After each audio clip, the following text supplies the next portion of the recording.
that everything is working properly. It is a quiet night here, so we are going to be expecting less in the way of problems for this evening. Maybe the possibility of some problems coming up into the near future with a little bit of rainfall. Problems as in outdoor activities, maybe seeing some activity. Uh, Again, toward about the Veterans Day holiday coming up is when we're looking at most of the problems for right now. So if we are going to be getting anything in the way of outdoor activities happening, with Veterans Day coming up, we are going to be seeing, again, just rainfall potential out there, and that is where we shouldn't be getting a lot of it, but whatever we can get is going to be a very welcome thing considering everything that we have seen in the way of tons of rainfall over the last couple of days. Let me make sure. Okay, there we go. Just double checking. Sorry if you're on Twitch TV. Just taking care of the current situation with our streaming. We have been having some issues with audio across portions of our live casts and want to make certain that all of that is working properly. And again, apologies, we're also having trouble with our cameras with a little bit of some white balance and brightness issues there. All right, it is Wednesday evening, peak of the week. It is very quiet for now. It is also decently hazy, and we're also seeing the potential of some more haze into tonight. You can take a look at some of that on the CHI Memorial Stadium camera from the Tomahawk Crane and Rigging camera. If you're just tuning in for the first time, should introduce myself. I'm Chief Meteorologist Austen Onek. This is WDEF News 12 in Chattanooga, Tennessee. United States, planet Earth, Milky Way galaxy, the universe for an address there. We've got some very light amounts of haze here, but that's wildfire smoke over portions of the area, and going to continue to see that until we get a decent front to kind of sweep through here. Usually a very nice view out toward the area around Lookout Mountain, which is out there in the haze. You can just barely see some of the lights on the south side of the mountain there, but very much on the sort of almost grayish skies being seen here. We're getting very little in the way of clear, clean skies across much of the area. That's the Bailey's Heating and Air camera. Plainview outdoor advertising camera, likewise looking south and west from 153 and 64. Decently hazy skies being seen here. Back toward downtown and also looking back towards Signal Mountain. Usually the signal tower lights are easily visible and can be seen many miles away, even here at the News 12 studios from the Patriot Concrete camera. But as of right now, very difficult to see those tonight, again, with the amount of haze in portions of the atmosphere. And one more stop for the Chattanooga Theater Center. A lot of people out and about tonight around the area of Coolidge Park and going across the footbridge. So seeing again some very quiet conditions for now. But into the next couple of days, things may be changing a little bit when it comes to anything involving temperatures and also the amount of rainfall. We're still in the 70s. It's still quite mild for this time of the year. Normally, our normal high temperatures are in the mid 60s, so we spent most of the day above that. Did we hit a record high temperature? That's the big question, because we blew away the record high that was set in 2005 yesterday by about 3 degrees, came within 2 degrees of a record high also being set last in 2005. Very close, did not quite make it. Two other concerns at this time. Again, the winds today, very breezy. That could have pushed those wildfires along quite easily, and that is where we are seeing, again, some windy conditions possible into the next couple of days as our front moves on through. We're also seeing we're now behind over an inch for the month. In the last 3 months as of today, including November, October, and September, we have barely even gotten an inch of rainfall for the entire section of months put together there, and we desperately need it, because for the year, by about this time tomorrow, we're going to be about 8 inches behind on rainfall, and that is why we have been sitting in a drought situation. Now, the drought monitor that puts out this information with National Oceanic and Atmospheric Administration will be issuing its findings again tomorrow. It comes out every Thursday. Last week, we went from a limited extreme area of drought right around the News 12 viewing area, central counties, to a very widely expanded extreme drought situation. I have a feeling tomorrow, even though we have the chance of rain tomorrow, the data cutoff is Tuesday night, and then the drought monitor gets issued on Thursday. So I'm betting we're going to be seeing even worse conditions here where it comes to rainfall lacking across the area. And that means, again, more wildfire potential for most of the area once again until we get some decent amounts of rain coming in. Last 48 hours, just not good news all the way on through. That atmospheric river back out to the Pacific Northwest is not helping things right along the Oregon and California coastline. Numerous new wildfires there in just the last 24 to 48 hours. Everything that is red is basically fires from just this evening through about roughly 12 to 18 hours. Everything that is orange and bright yellow are the wildfires from 18 to 24 hours ago, and plenty of that back to our west. Hundreds of new wildfires. This is all being detected by the Visible Infrared Imaging Radiometer Suite, or VIIRS, and this, excuse me, is just showing an amazing amount, a worrisome amount of what's going on. In 24 hours' time in Georgia, yesterday, there were 153 new fires, and that, again, most of that is due to wildfires. Some of that is possibly agricultural burn-off, although a lot of places should not even be considering burning anything just because a drifting piece of ash, an ember that gets to the wrong place at the wrong time with the right amount of wind, that is where we start to see, again, the dangerous conditions. So maybe you have the burn permits, maybe you want to burn off the stubble in a field or some agricultural burn off. Now is not the time to be doing that. Again, lots of burn bans in effect around the area, so please keep that in mind. A lot more back up into parts of eastern Kentucky and right around West Virginia. We're also, again, seeing that potential of wildfires throwing off all that smoke, and that air quality warning for Cherokee County, North Carolina, will continue now through Thursday and into Friday morning very early. The valleys out there can hold all that smoke that sits around through the day, and with high pressure on top of that, acting like a lid, that keeps a lot of the smoke concentrated in those valley areas thanks to the topography.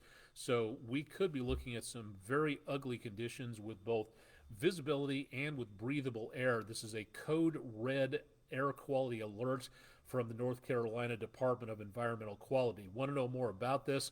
Head to my or WDEF News 12 social media. Posted the information that you need to know on that. Hopefully things are starting to change a little bit in the near future. What we're going to be seeing at this time, again, temperatures near the top of the hour, not bad. We're back in the 60s and 70s. Pleasant, a few 50s back toward Bristol, so a little cooler there. We're watching way back to our northwest as we see a little bit cooler air coming on through. Temperatures some 20 degrees cooler, not the Arctic blast we saw last week right before Halloween, where we got some of that powerful, cold, freezing air to be coming on through. That is not what we're seeing here, but it is definitely cooler. What we've got is our next front on its way, and as it gets a little closer to us, high pressure and control here, that's basically cutting off the Gulf of Mexico from sending any moisture northward. Our front and our low pressure areas are up here, and those are heading our direction, and that is escorting in a decent amount of some much cooler air right around an area of high pressure, and that colder air is going to be making its way down this direction in the next couple of days. So we will see the potential of cooler air, but not until this front moves on through. So it's going to be a day or two before that happens. When it does, it's going to be noticeably cooler around here. Let's go ahead and just give you an idea as to what we're looking at, timing things out into the next day or two. Tonight into tomorrow morning, clouds, yes. Rainfall, not really. Maybe some speckles up into Kentucky and over portions of the middle Tennessee area, higher elevation type stuff, but that's about it. And it's going to be very limited if we pick up anything by rush hour tomorrow morning. Lower 50s, and then getting into the afternoon hours. I still don't think, right now, according to the models, I don't see anything that says the kids are going to be going home with rain. It's going to be cloudy, which means that it'll block out some of the sunshine, so it won't be quite as warm as it has been in the last couple of days, back in the mid-70s there. By late Thursday night, News 12 at 11, and early Friday morning, more scattered showers possible, well above freezing. This around the area of rush hour 2 and school and work. That'll be our high temperatures for the day. After that, by the time we hit noon, we may drop a degree or two with some areas of scattered showers. And then by the time we get into around Friday night football, it's not going to be a big dip in temperatures. This front is going to kind of amble its way on through, so we'll kind of get this sideways glance of some cooler temperatures going through the area. So lower 50s right about the time we hit Friday night football. There will be some scattered showers around, so if you're heading out to the games or whatever you've got going on Friday, may want to take along a little bit of rain protection just to be on the safe side there. More chances of rain coming up on Saturday early, and temperatures for lows in the high 40s to lower 50s. Veterans Day outdoor activities, dedication, remembrance ceremonies, parades, things like that. We're not only going to be showing the potential for some scattered showers out there, it's also possible that we are going to be looking for the possibility of some winds getting a little breezier out across much of the area. I don't think we're looking at anything in the way of wind advisories, but I do see, again, the potential of maybe getting into some gusty conditions Friday night, right around kickoff time for Friday night football. Wind gusts could be approaching 20 miles per hour, so the passing game might be a little bit of a problem. And we also might see, again, some decent windy conditions overnight into and around early Saturday morning. But it looks like Friday afternoon, that'll be the time frame where we see some chop on the roadways and then driving on through the area. Again, could be some rocking and rolling on the interstate, but winds have to be at about 40 miles per hour before you get into a wind advisory scenario, so some definite good news on that. Few clouds drifting on through, kind of hazy looking off to the west on the Island Cove Marina and Resort Canberra. 7-day forecast is looking like this into the next 24 hours. It's going to continue to be on the warm side with numbers back in the mid to upper 70s, and then rain chances start, I think, after sunset. Tomorrow will be the best opportunity. Very much on the cooler side. 70s, upper 70s for tomorrow afternoon, mid to upper 50s for Friday and Saturday. Add a healthy amount of breeze on Saturdays. It's going to be kind of raw for outdoor Veterans Day remembrance ceremonies, so indoors is going to be your best bet. Scattered showers Saturday, possibly lingering into and around Sunday. After that, we clear out and we stay on the dry side. Hopefully this gives us enough in the way of rainfall coming on through, but we've got a very big temperature shift coming on through the area as we get into and around the portions of the area coming up toward about the holiday itself. But afterwards, next week, looking pretty good. No signs of any frost, so plants should be okay, but it is going to be chilly out there. So if you've got some tropical plants, they might need to be brought in just to be on the safe side. I put my avocado trees and my orange tree back out on the patio, so hopefully that'll help a little bit as we look into the next few days. After that, another chance of rainfall coming up in the semi-near future. We'll show you the extended forecast here in just a little bit. Thanks to everybody who's just joining us on Twitch TV and Facebook Live. Jeff Peterson checking in on Facebook. Do you know of anywhere that is in need of volunteers to place flags for our fallen vets? As one who served, I'd like to help. I'm in Dunlap. I don't know of anything specifically. I do know that there is an effort going on between now and Veterans Day to plant flags at the cemeteries in and around Chattanooga. Up your direction, I don't know of too much. I do know we did a story yesterday, if I'm not mistaken, about that effort going on. So if you go to WDEF.com, check on the news section. As it's yesterday, it'll be down a little farther. So go to our website, WDEF.com, and you should be able to find information on what's going on out there. That's the only ones that I know about personally. Should be, again, more details on that, again, through our website, so check in for more there. But very good question.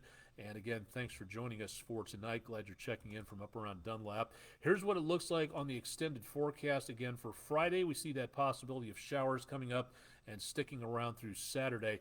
Then we see more potential Saturday into Sunday of rain. Should add at this point, not expecting thunderstorms. The atmosphere is just not turbulent enough to get anything like that going. Also, no severe weather expected either. Now, as we go toward well into the end of next week, most of the rain passes us by down to the south. And unfortunately, Friday night into and around next Saturday, right about the time we hit Friday night football and afterwards, next Saturday is also showing the potential of some more rainfall coming on through. Again, not turbulent enough for thunderstorms, not cold enough for anything involving rainfall turning to snow or freezing rain precipitation, anything like that. But at least we've got numerous amounts of chances of rain. Not gully washers, not flash flooding. We can try to avoid that if at all possible. That would be very good, and that will help us out in the long run, because as of right now, the current idea about rainfall in the next 6 to 10 days, according to the Climate Prediction Center, is basically right down the middle. So near normal rainfall conditions. Hopefully we get back up to normal on that. We're also seeing, again, very much on the warm side, at least early on through tomorrow. We're going to drop down on the temperatures. Should be getting a new update of the CPC 10-day temperature outlook relatively soon. So find out more about that through our website for more details, and we'll keep you updated on that. Approaching the end of hurricane season, nothing going on in the Atlantic or the Pacific at this time, so some very good news where that's concerned. I've gotten about 5 emails asking me about what my personal forecast is for the winter around this area. I have to say that I don't do anything specifically like that. I take my cues as a meteorologist from the experts from the National Oceanic and Atmospheric Administration, and if you'd like to see their forecast details about what to expect with precipitation, temperatures, overall trends, the NOAA, National Oceanic and Atmospheric Administration, their website, noaa.gov, look for the U.S. Winter Weather Outlook, talking about what's going on down south, up north, out west. All that information is available. Very concise, very easy to understand. You don't have to have a PhD to read through this, but if you'd like to know more about what the climate experts are talking about, this is the best place to go to. And as for speaking for News 12, this is our best option when it comes to winter weather forecasting. So me personally, I don't put a spin on anything regarding that. I don't look for persimmon seeds. I don't look for woolly caterpillars or anything of that nature. Anything of that, again, I'll leave that to those particular field experts. But for right now, if you'd like to see more, NOAA's the place to be, noaa.gov, if you'd like to see more about what may be heading our direction. So definitely something you want to check out there to find out more details. That should just about do it. I think we've gotten everything pretty well taken care of. Do want to reiterate this weekend, and this is going to be kind of iffy. Harrison Bay Star Party from Barnard Astronomical Society, Saturday, this coming Veterans Day from 5:30 to 10 o'clock at Harrison Bay State Park, Recreation Hall parking lot. 2 words right here that are very important when it comes to outdoor astronomy, astronomical parties, weather permitting. Those are very conditional words right there, and right now, clouds and rainfall could be an issue. Keep track of what's going on through their websites and social media. They'll issue updates a few hours before these are to kick off if they decide to pull the plug on this for this time around due to the weather. That's where you'll find out more. But if you'd like to know more, their Facebook page and their website, barnardastronomy.org, for astronomical stuff going on in and around the Chattanooga, Tennessee River Valley area. Really great to be able to see that going on. No severe weather, but now is the time when nothing is going on to get things programmed. So go to our website, wdef.com/weather, and watch a short video about how to program your weather alert radio, and that will help you stay safer when severe weather hits. Right before a storm is moving into your area, not the time to be messing around with stuff like this. So this life-saving piece of equipment can serve you well. You can do a very good job just programming in the counties you want in there, the warnings, the alerts specific, the alert types, and threat levels you'd like to be notified about. So if you'd like to find out more, go to our website, again, wdef.com/weather for more details on that. I think that should pretty much do it for now. We'll go ahead and call it quits for this evening. And honestly, right now, Not much of anything else is going on. Actually, I'm going to do one more thing. Forgot about this. Very nice picture for today. Our West Shore home weather window picture of the day. Melissa Deaton from Cherokee, North Carolina, having an elk strolling through the frame. Not too sure if the human in the background is directing elk traffic or just taking a picture, but thanks to everybody involved for our West Shore home weather window picture of the day for Wednesday. If you'd like to see these, all you have to do is go to our social media pages, Facebook, X, or Instagram. And if you'd like to send them in to us, drop them as a comment section there or send them into pictures@wdef.com. Would love to know more about what you're seeing out there and give us a short description at least so we can tell everybody else what you were looking at. But if you don't want us to use your name or your internet ID, we don't have to do that at all. That's it for Weather Overtime. Chip Chapman will have more bright and early. Could be some visibility problems due to the haze very early on Thursday morning, so tune in for more on that. And, of course, I'll have details coming up for the rest of the week and into the weekend on Weather Overtime tomorrow night and on all of our evening shows as well. So stay tuned for more there and also at wdef.com/weather. I'm Chief Meteorologist Austen Onek. This has been Weather Overtime for Peak of the Week Wednesday, November 8th. Thanks for joining us, and we'll catch you again coming up on Thursday.